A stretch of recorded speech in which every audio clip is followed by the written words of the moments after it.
என்ன கிழமைன்னா புதன்கிழமையும் வியாழக்கிழமை எது இருக்குது அம்மா. அந்த புதன்கிழமை வியாழக்கிழமை அந்த பையனுக்கு 10-11 வயசு தான் இருக்கும்.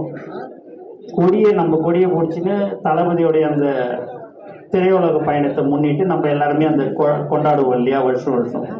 அன்னைக்கு அந்த தேதி அந்த கொடியை பிடிச்சின்னு பஸ் ஸ்டாண்டில் போய் அந்த சின்னதாக ஒரு டப்பா, அந்த ஆசை மிட்டாயின்னு நினைக்கிறேன், அந்த 10 பைசா மிட்டாய், ஏதோ ஒரு 10-15 மிட்டாய் இருக்கும் அந்த ஃபோட்டோவில் பார்த்தேன். அதை கொடுத்துன்னு இருக்கிறான்.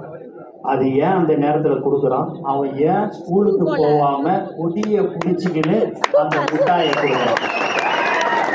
அதை அதுக்கோசம் நான் கேட்டால், நீ இன்னமும் அந்த மாவட்டம் இந்த மாதிரி வந்து கொடியை பிடிச்சிக்கின்னு ரொம்ப இதுவாக நீ கண்டுபிடிச்ச மாதிரி சொல்கிறேன். அது ஏன்னு அதை கேட்டீங்களா?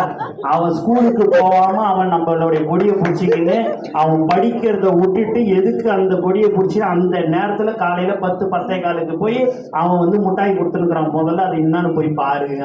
அதுக்கு தான் நான் கேட்டேன்னாரு. சேர்த்தாண்டா மாட்டாங்க. அவன் உடனே கேட்டேன்னா அவங்க அம்மா அவருடைய சூழ்நிலையெல்லாம் சொன்னாங்க. அவன் ப்ரைவேட் ஸ்கூலில் படித்தான், பாப்பா இல்லை, அதனால் வந்து அவன் அதிலே தான் படிப்பேன்னு சொல்கிறான். எனக்கு அந்த வசதி இல்லை, அதனால் அவன் படிக்கலன்னு.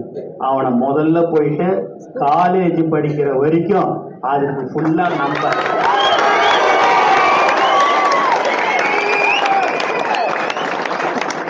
நம்புற வரைக்கும் நம்ம தான் படிக்க வைக்கிறோம். அதை போய் சொல்லிட்டு வெள்ளிக்கிழமைக்குள்ளார போயிட்டு ஸ்கூல்ல அட்மிஷன் போட்டுட்டு வந்து தான் என்கிட்ட நீ சொல்லணும்னு சொல்லக்கூடிய ஒரு தலைவன் நம்ம தளபதி. ஒரு சின்ன சின்ன விஷயமாக இருந்தாலும் சரி, நுணுக்கமா பார்த்து ஒரு தொண்டனையோ சரி